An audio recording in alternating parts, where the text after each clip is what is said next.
ఓం నమో నారసింహాయ. సింహగిరి శ్రీచందనం ఛానల్కి స్వాగతం. సింహాద్రినాథ నిత్యాన్న ప్రసాద పథకం వార్షికోత్సవం ఘనంగా జరిగింది. ఆ విశేషాలు మీకోసం.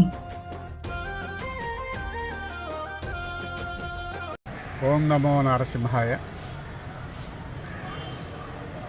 సింహగిరినాథుడి యొక్క దర్శనాలకు వచ్చినటువంటి భక్తులు ఎవరైతే ఉన్నారో వారందరికీ అన్నప్రసాదాలు ఏర్పాటు చేసే లక్ష్యంతో 1989 సంవత్సరంలో ఇదే రోజు అనగా ఆగస్టు 14వ తారీఖున మొదటగా దేవస్థానం ఉద్యోగులు ఒక 50,000 రూపాయల వరకు ఆ రోజు పోగు చేసి భక్తులందరికీ కూడా అన్నప్రసాదాలు ఏర్పాటు చేయడం మొదలుపెట్టారు.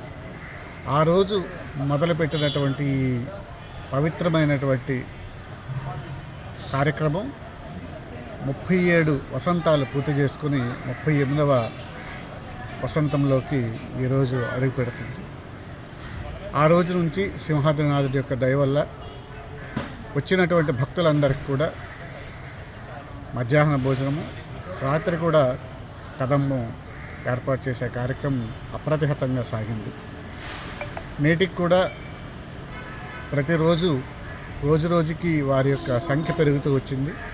ఈరోజు శని ఆదివారంలో సుమారుగా 7,000 మంది వరకు మధ్యాహ్నం భోజనం చేస్తుంటే మిగతా రోజుల్లో సుమారు 3 నుంచి 4,000 మంది వరకు రోజు స్వామివారి ప్రసాదాన్ని స్వీకరిస్తారు. ఈ విధంగా స్వామివారి యొక్క దయ వల్ల రానున్న కాలంలో కూడా మరింత మంది భక్తులందరికీ కూడా ఈ అన్నప్రసాదాన్ని ఏర్పాటు చేసేటటువంటి మహాభాగ్యాన్ని ఆ దేవదేవుడు మా అందరికి ఇవ్వాలని చెప్పి స్వామిని ప్రార్థిస్తున్నాం.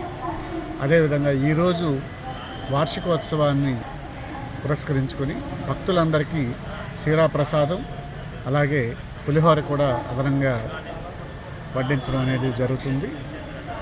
వచ్చినటువంటి భక్తులందరి యొక్క దీవెనలతో స్వామివారి కృపా ఆశీస్సులతో మరింత విజయవంతంగా భక్తులందరూ మెచ్చేటట్లు వారికి అన్నప్రసాదాలు అందించేటటువంటి భాగ్యాన్ని ఆ దేవదేవుడు ఇవ్వాలని చెప్పి ప్రార్థిస్తున్నాను.